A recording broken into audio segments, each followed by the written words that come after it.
आज राम से जुड़ी कथा ही आपको एक सुनाती हूँ कि राम भक्त हनुमान को देखकर पार्वती संग कैसे महादेव झूमे, कैसे लक्ष्मण झूमे।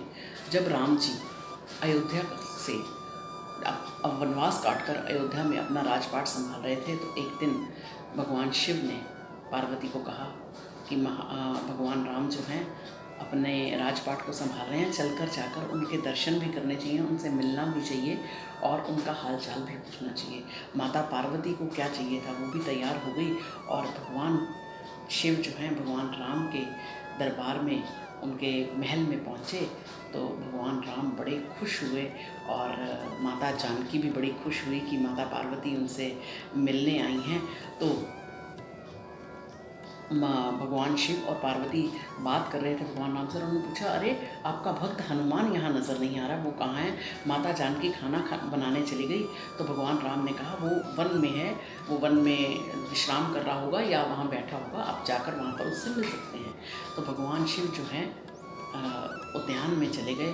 वहाँ जाकर वो क्या देखते हैं कि हनुमान की जो सांसों के साथ जो खर्राटे चल रहे हैं, उसमें राम नाम की ध्वनि पैदा हो रही है और वो राम नाम की ध्वनि इतनी अलंकृत हो रही है कि उससे पेड़ की ढालियाँ भी जो हैं वो बार बार झूमती चली जा रही है। और हर लय में जितने खर्राटे, जितनी सांसें उनकी चल रही हैं, हर लय में खर्राटे में राम नाम की ध्वनि गूंज रही है।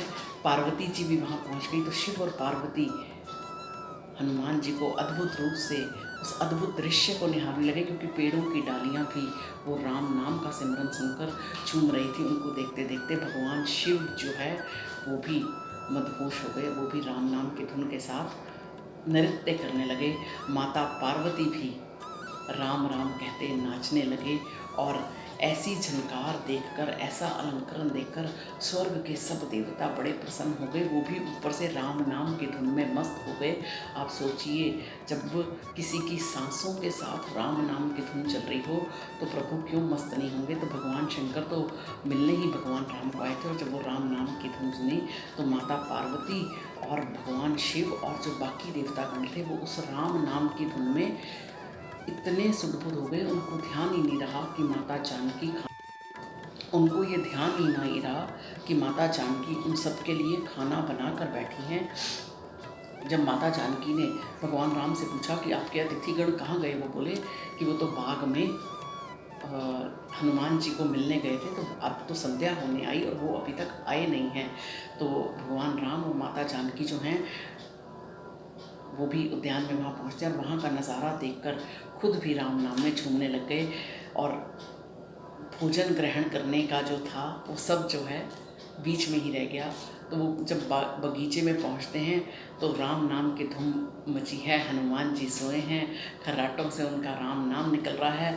तो सिया राम के भाव को देखते हुए राम जी ने उनको उठाया, अपने हृदय से लगाया और प्रेम से उनकी तरफ भगवान राम निहारने लगे। प्रभु को आया देखकर हनुमान जी उठकर बैठे और उनके चरणों में नमस्कार किया। नृत्य का माहौल भंग हो गया। सबने उन्मुक्त कंठ से भगवान हनुमान की प्रशंसा करी, ऐसी भक्ति को शिरोधार्य किया। तो भगवान हनुमान थोड़ा शर्मा गए। तो भगवान जी ने कहा, सीता माता जानकी ने कहा कि चलिए अब सब भोजन ग्रहण कर लें, और हनुमान जी को भी बोला कि आप साथ चलें। अब माता जानकी भोजन परोसने लगी। यहाँ पर भक्त कैसे अपने प्रभु की मान रखते हैं वो देखिए। तो माता जानकी ने हनुमान जी को भी बैठने का आदेश दिया, पर हनुमान जी की एक आदत थी, जब तक भगवान राम भोजन को भोग ना लगा लें वो खाना नहीं खाते थे और बिना भगवान को खाना खिलाए वो अपना खाना ग्रहण नहीं करते थे। अब माता जानकी के आदेश को वो कह नहीं सके। अब माता जानकी जितना उनको भोजन डालती रहती थी, उनका जो है क्षुधा जो है वो तृप्त नहीं हो रही थी। अब जब क्षुधा तृप्त नहीं हो रही तो उन्हें माता जानकी को आभास हुआ कि आज इनके भगवान राम को ये खाना खिलाए बिना बैठे हैं तो ये ऐसे तृप्त नहीं होंगे। उन्होंने एक तुलसी का दल लिया, उसके ऊपर राम राम लिखा और वो तुलसी का दल देकर साथ में थाली में और भोजन रखा। जब हनुमान जी ने वो तुलसी का दल अपने मुंह में रखा तो वो उसी समय तृप्त हो गए। तुलसी पत्र खाते ही हनुमान जी को संतुष्टि मिल गई। भगवान शिव शंकर ने प्रसन्न होकर हनुमान जी को आशीर्वाद लिया कि युगों युगों तक राम की भक्त के रूप में आप जाने जाओगे और आप जो है वो संकट मोचक कहलाओगे। तो बात फिर वहीं आती है कि प्रभु हमेशा अपने भक्तों के प्रेम में बनते हैं और वो हमेशा अपने भक्तों की लाज रखते हैं। तो इन्हीं शब्दों के साथ मैं अपनी वाणी को विराम दूंगी। अगर आपको मेरी वीडियोस पसंद आ रही हैं तो इसे अन्य लोगों के साथ शेयर करना ना भूलिए। मैं ट्विटर, इंस्टाग्राम, यूट्यूब पे हूँ, मुझे फॉलो करना ना भूलिए।